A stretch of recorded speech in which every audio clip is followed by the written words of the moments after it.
आज की इस वीडियो में मैं आपसे शेयर करने वाली हूँ कि आप कनाडा की डायरेक्ट पीआर कैसे हासिल कर सकते हैं।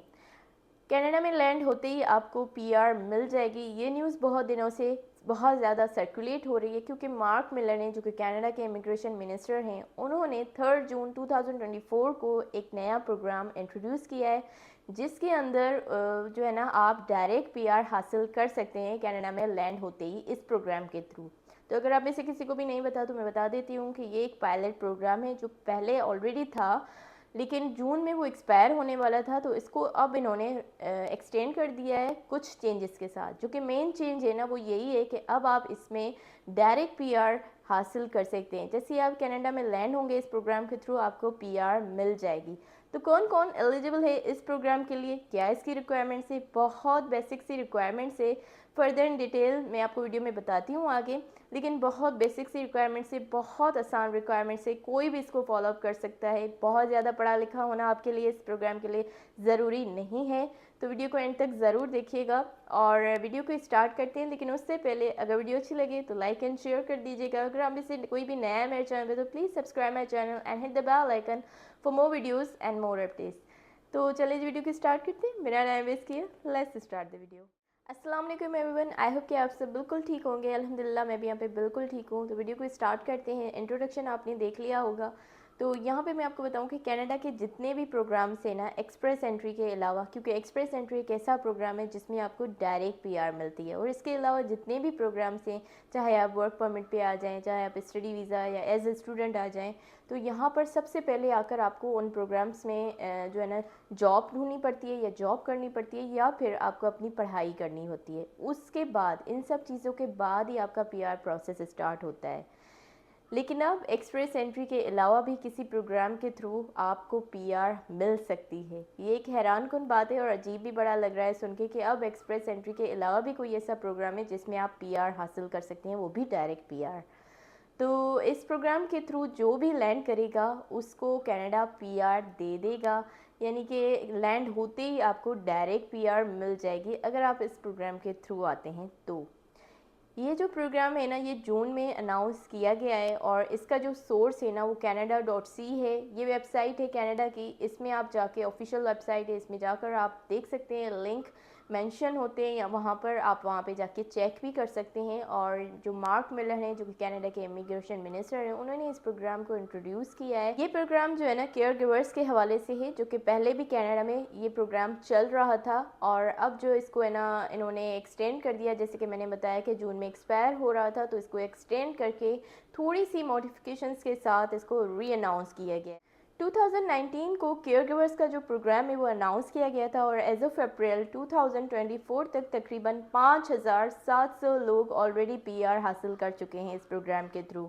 और भी बहुत सारे लोग हैं, लेकिन 5,700 लोग ऑलरेडी पीआर ले चुके हैं। और अब इस प्रोग्राम को मज़ीद जो है ना, इम्प्रूवमेंट्स के साथ अनाउंस किया गया है और कुछ रिक्वायरमेंट्स बताई गई हैं। वो रिक्वायरमेंट्स मैं आपको बताऊंगी, लेकिन उससे पहले मैं आपसे मेंशन कर दूं कि केयर गिवर्स की ना 3 कैटेगरीज होती हैं, उसमें डिमांड होती है 3 कैटेगरीज में। वो कैटेगरीज कौन सी हैं वो मैं मेंशन कर देती हूँ, ताकि आपको समझ आ जाए कि आप जो है ना, अपने आप को किस कैटेगरी में सूटेबल समझते हैं, ताकि आपको अप्लाई करने में आसानी हो। कि बेसिकली जो है ना, 3 कैटेगरीज होती हैं। सबसे पहली जो कैटेगरी है वो होती है चाइल्ड केयर कैटेगरी। तो चाइल्ड केयर यानी कि जो छोटे बच्चों को संभाल सकते हैं लोग, वो लोग जो छोटे बच्चों को संभाल सकें, वो बच्चे जिनकी एज कम होती है और जिनके पेरेंट्स जो है ना, जॉब करती हैं, इसलिए उनके पास टाइम नहीं होता है, तो उनको केयर गिवर्स की, चाइल्ड केयर गिवर्स की ज़रूरत पड़ती है। तो पहली तो ये कैटेगरी होगी। पहले तो ऐसे लोग हो गए जो बच्चों को संभाल सकें, छोटे बच्चों को। और जो सेकंड कैटेगरी है ना केयर गिवर्स की, वो है एल्डर्स के लिए, यानी कि जो बुज़ुर्ग लोग होते हैं, हम उन्हें बुज़ुर्ग कहते हैं। तो उनकी जो है ना, जिनकी एज 65 या उससे अबव होती है, तो उनको भी फिर सपोर्ट की ज़रूरत पड़ती है। तो कनाडा को अब उनके लिए भी केयर गिवर्स चाहिए। जो 65 की एज होती है ना, ये एक रिटायरमेंट की एज होती है, और इसके बाद बहुत सारे लोगों को सपोर्ट की ज़रूरत पड़ती है, और वक्त के साथ साथ वो सपोर्ट बढ़ती जाती है।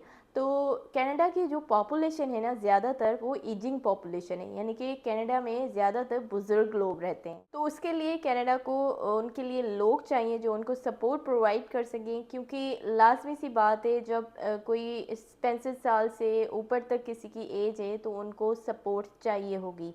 और यहाँ पर जो है ना न्यूक्लियर फैमिली का कॉन्सेप्ट नहीं है, ना ही एक्सटेंडेड फैमिली का कॉन्सेप्ट है, और न्यूक्लियर का फिर भी है, लेकिन ग्रैंड पेरेंट्स को संभालने का बिल्कुल कोई कॉन्सेप्ट नहीं है, कोई रिवाज नहीं है। इसीलिए गवर्नमेंट जो है ना ये सब संभालती है, और इसीलिए उनको इस एल्डर्स को संभालने के लिए भी केयर गिवर्स की ज़रूरत है। अब जो कैटेगरी नंबर 3 है वो है हमारे यहाँ कहा जाता है हैंडीकेप्स उसे, लेकिन यहाँ पे कहा जाता है पीपल विथ स्पेशल नीड्स। तो फॉर एग्ज़ाम्पल कोई बंदा देख नहीं सकता तो उसकी स्पेशल नीड्स होती हैं, या कोई बंदा चल नहीं सकता, मोबिलिटीज़ के इश्यूज़ हैं उसके साथ किसी एक्सीडेंट की वजह से या किसी बीमारी की वजह से, तो उनकी भी स्पेशल नीड्स होती हैं। तो कनाडा को इन लोगों के लिए भी केयर गिवर्स की ज़रूरत होती है। या फॉर एग्ज़ाम्पल कोई एबनॉर्मल है, किसी के दिमागी मसाइल हैं, वो खुद काम नहीं कर सकते इस वजह से, तो उनके लिए भी लोग चाहिए कनाडा को। और इस कैटेगरी में हर तरह के एज के लोग आ जाते हैं, बच्चे भी आ जाते हैं, बड़े भी आ जाते हैं, बुज़ुर्ग वगैरह एडल्ट्स भी आ जाते हैं, तो जिनके साथ भी ऐसे मसले हैं वो इस कैटेगरी में इन्वॉल्व हैं।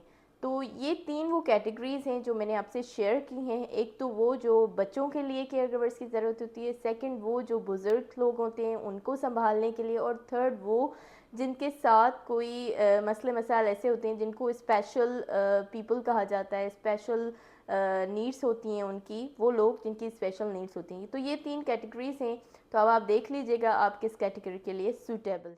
अब जो केयर गिवर्स के लिए पायलट प्रोग्राम में अनाउंसमेंट की गई है, तो उसमें जो रिक्वायरमेंट्स है ना उसके बारे में बात कर लेते हैं। तो अब रिक्वायरमेंट्स के बारे में मैं आपको बता देती हूँ। सबसे पहली जो रिक्वायरमेंट है ना वो है कि आपके पास हाई स्कूल डिप्लोमा होना चाहिए। हाई स्कूल डिप्लोमा मतलब कि 12th ग्रेड तक, ठीक है ना। आप अगर 12th ग्रेड तक आपकी डिप्लोमा की हुई है तो फिर आपके लिए बहुत आसान है इस प्रोग्राम में क्वालिफाई करने के लिए। तो ये सबसे पहली कंडीशन है, आप क्वालिफाई कर सकते हैं अगर आपका 12th ग्रेड तक एजुकेशन है तो। और अब बात कर लेते हैं सेकंड रिक्वायरमेंट की। सेकंड रिक्वायरमेंट ये है कि जो प्रीवियस इंग्लिश की रिक्वायरमेंट थी ना CLB की, तो जो कैनेडियन लैंग्वेज बेंचमार्क इंग्लिश की रिक्वायरमेंट थी वो थी CLB 5, लेकिन अब इसको उन्होंने रिड्यूस कर दिया है, अब कर दिया है CLB 4। तो ये भी अब मुश्किल नहीं है, क्योंकि जिसको टूटी फूटी इंग्लिश भी आती है ना वो भी इस टेस्ट को पास कर सकता है।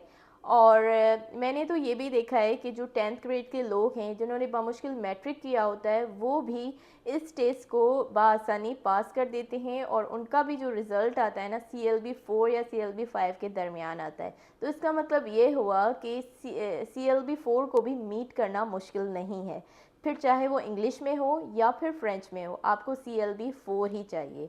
और अब बात कर लेते हैं रिक्वायरमेंट नंबर 3 की, और वो है कि आपके पास रेलेवेंट जॉब एक्सपीरियंस होना चाहिए। फॉर एग्जांपल अगर आप चाइल्ड केयर में जो है ना चाइल्ड जो कैटेगरी है उसमें अपनी सर्विस देना चाहते हैं या फिर उसके लिए अप्लाई करना चाहते हैं तो उससे रेलेवेंट आपका एक्सपीरियंस होना चाहिए। या फिर अगर आपको एक्सपीरियंस है एजेड लोगों का ख्याल रखने का या बुज़ुर्ग लोगों का ख्याल रखने का, तो फिर और आप एक्सपीरियंस्ड हैं तो फिर भी आपके लिए आसान है। लेकिन ये बहुत मुश्किल जॉब है, नो डाउट। इसमें आप तभी कामयाब हो सकते हैं जब आप एक्सपीरियंस्ड हो। अगर आपके पास एक्सपीरियंस नहीं है तो फिर आपके लिए मुश्किल है।